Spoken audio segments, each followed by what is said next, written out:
What's up, YouTube? Welcome back to my channel. This is day 2 of my mental health walks. What do they call them? Hot girl walks. And day 1 of my collective message. I'm glad to be back, and I feel like this is what I need to be doing. I literally just got the best information to be doing this right now. So I'm happy that you're here.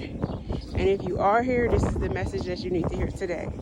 So, I'm pretty much a hyper independent person. Even though I love to be in a relationship, I'm just now realizing that I had some real bad habits that was me loving to be in a relationship but not wanting to get too close, which means that I didn't have the capacity to fulfill the needs of the people I was in relationships with. So today what we're going to be talking about is avoidant attachment style.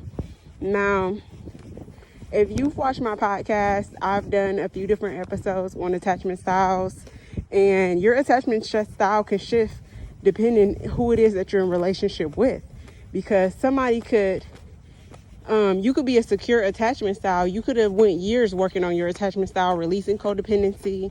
This is what I was doing, or at least what I thought I was doing.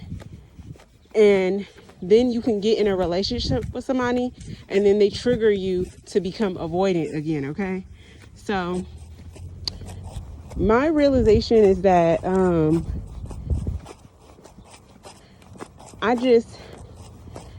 don't know, from childhood trauma, like most things, everything stems from some experience that you had that you still have not released yet, okay?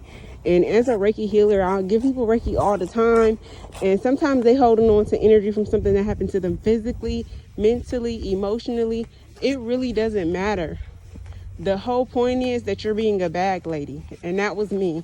I was taking the stories of all my past relationships into my new relationships and using them as an excuse to unconsciously sabotage my relationships.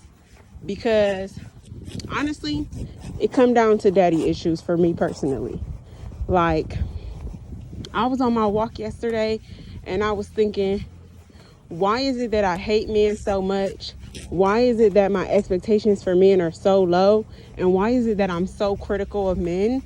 And it comes down to the relationship that I had with my father up until going no contact with him 2 years ago. Is that, how is it that a man can show up for me and love me unconditionally and not abandon me, and my own father, the person that I come from, their seed, couldn't do it?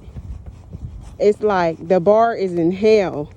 And I think for a lot of women, we have that same hole in our heart, and we go around looking for somebody to fill it, but not really having an open heart space so that we can receive the love that we actually desire.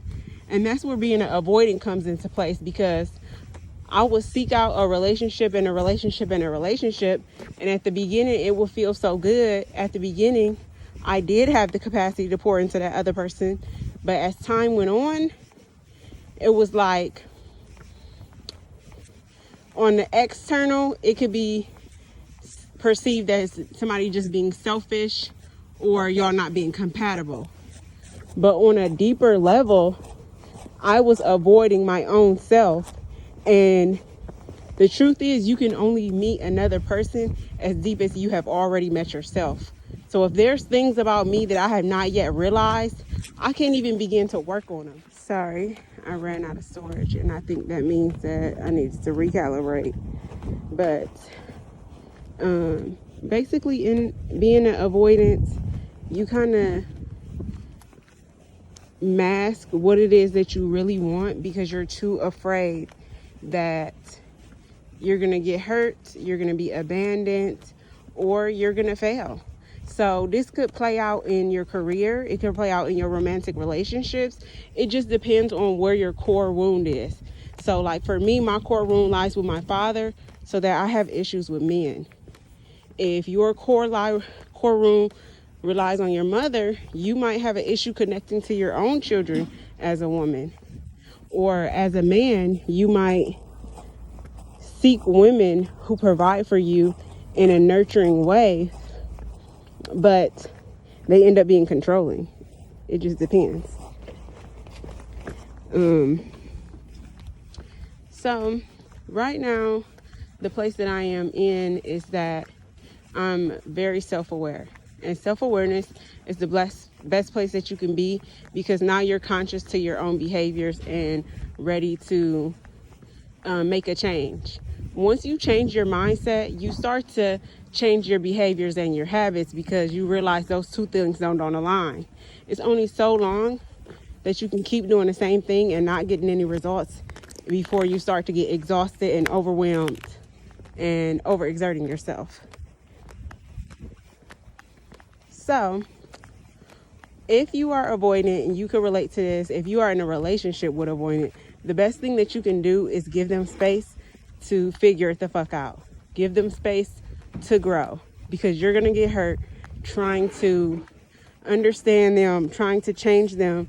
Chasing them is only going to perpetuate that fear within them. So for yourself, once you realize that this is who I am, and you realize this is who I don't want to be no more, you'll change. You'll change for sure. And one step at a time. Peace.